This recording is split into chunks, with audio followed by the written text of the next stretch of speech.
Let's talk about that, because I know that people now want to discount and disregard all of Ryback's success, but I'm glad you said, no, he was over.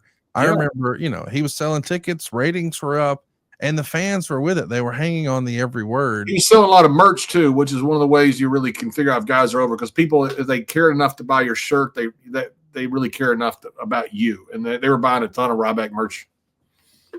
I misspoke earlier, and I said that I thought this is where the Shield debuted. That was actually the following month at Survivor Series, also in the Punk match, but that's the next month. Brad Maddox is the angle here. He's going to debut as like a heel referee, and that's how we get to the finish. But I'm wondering why they did that. What about disappeared?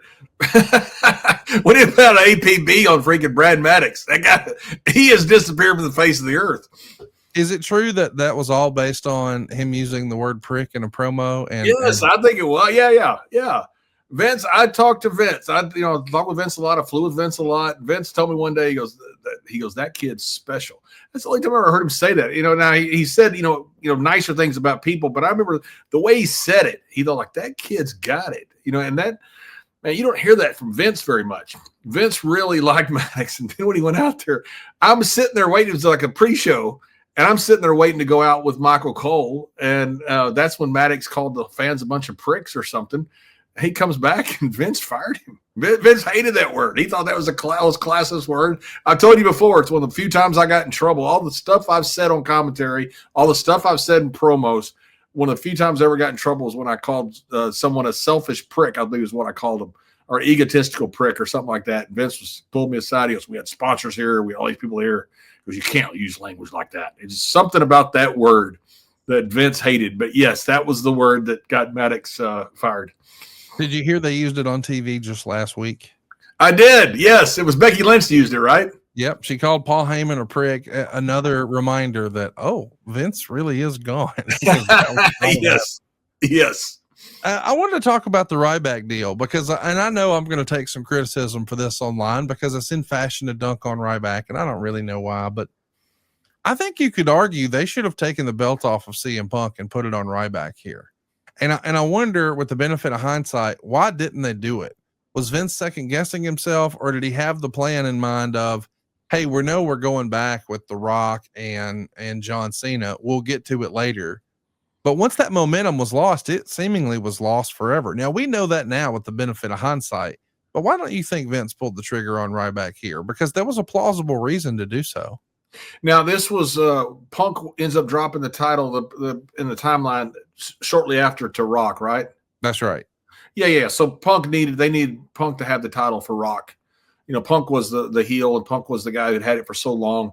You want somebody to break that long record that Punk had. So there was a reason for that Ryback, bad timing, did not fit into the equation of the progression they needed for the Rock versus Cena, with Rock to have the title and take the title off of CM Punk. So it would have screwed everything up if you'd have tried to switch the title then.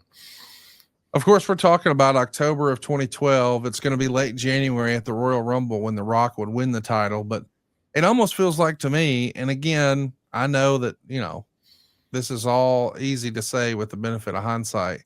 I don't think The Rock and John Cena needed the title. It still could have been the freaking main event just because of who they were. They were so well established. But it feels like you've spent all this time and equity building a guy like Ryback. And then there's so much of this. I mean, and I think this is true of Goldberg too. When you become known and synonymous with an unbeaten streak, well, the minute you lose it, Now what, right? Yeah, and that's the old thing. George Steele used to always say it, but everybody said it. Get the guy beaten so he can draw some money. Nobody draws money with the undefeated streak. Now, I'm not taking shots at Goldberg. He did, but when you start making guys into legends and guys are going to be main eventers for years, you can't have that unbeaten streak because it's something always hanging over the head. You want to. It's the oldest thing in wrestling.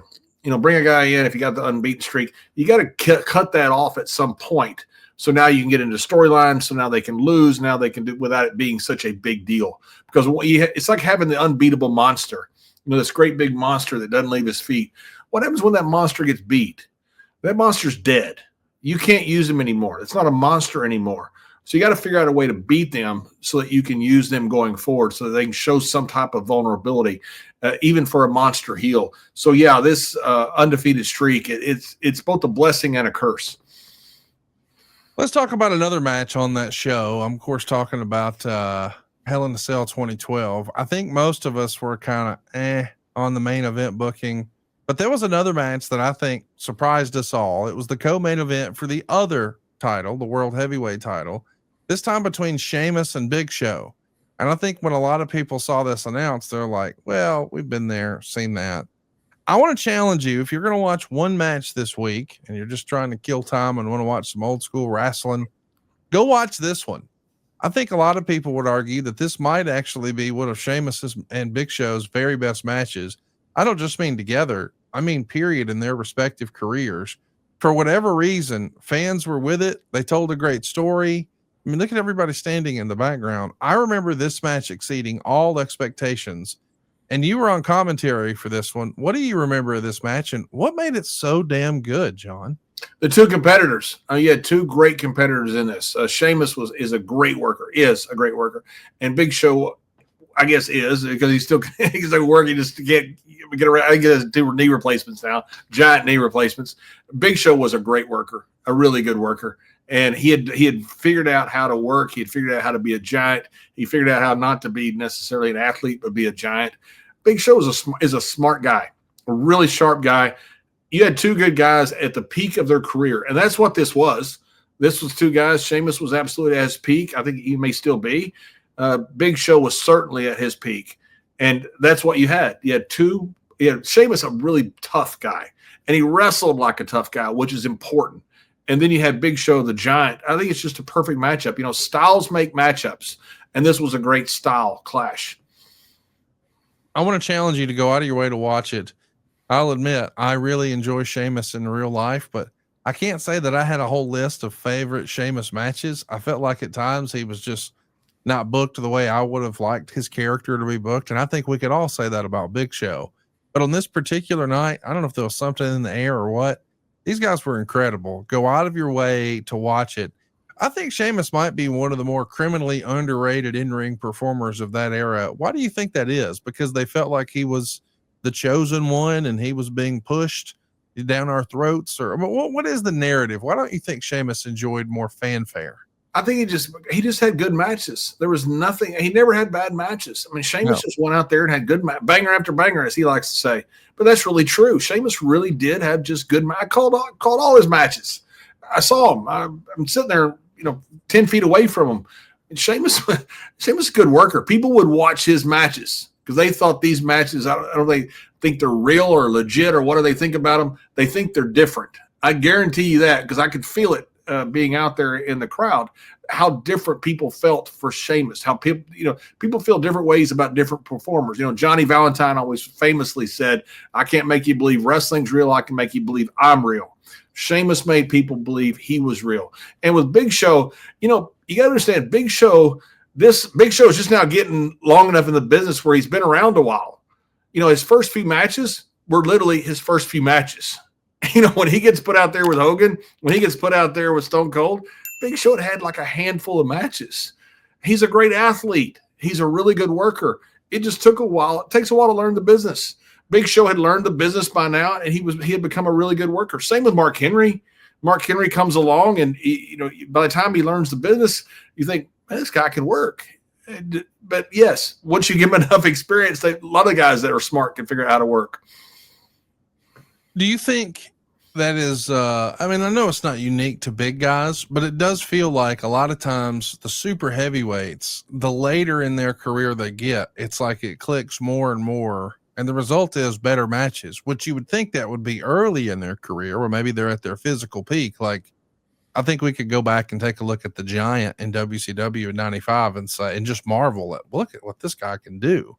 But then you fast forward all those years to 2012, and you got to think, well, 17 years in, like, how good is this match going to be with all the wear and tear on that big frame? And he's fucking better than ever. And it's the psychology catching up to the physicality or surpassing it, I guess. Yeah, that's exactly what it is. And it just takes a while. You got to understand, these guys didn't have the territories.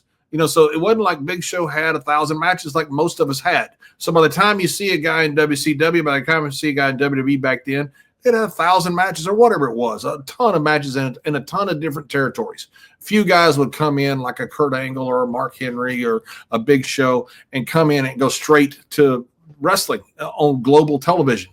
And so it takes a while. I mean, you figure that many years later, you say, man, he's really become good. It just takes big guys longer. I don't think it does. I think it takes you the same amount. It's just they didn't have that learning experience in the territories. They're learning on global television, which is really tough to do because you want to learn somewhere in a spot show, somewhere in a small town somewhere that nobody sees it because you don't want to have to learn on global television. The other thing with big guys, it's just a matter of learning also. You got to learn how to be a big guy. A lot of big guys want to show that they're great athletes. Big Show could throw drop kicks. Big Show could go up the top rope. And people are trying to tell him, be a giant. Just be a giant. He goes, but I can do this. Maybe you shouldn't do it. Later he figured out that he shouldn't do it or that if he did it, it needs to be something very special, not just to show he can do it. He became a true giant and one of the greatest big men giants of all time. I mean, Big Show was freaking amazing. It takes a while to learn the business for anybody. And when you're learning on global television, it seems like you're there a lot longer learning, but you're really not. It's just that wasn't done in the territories before you got there.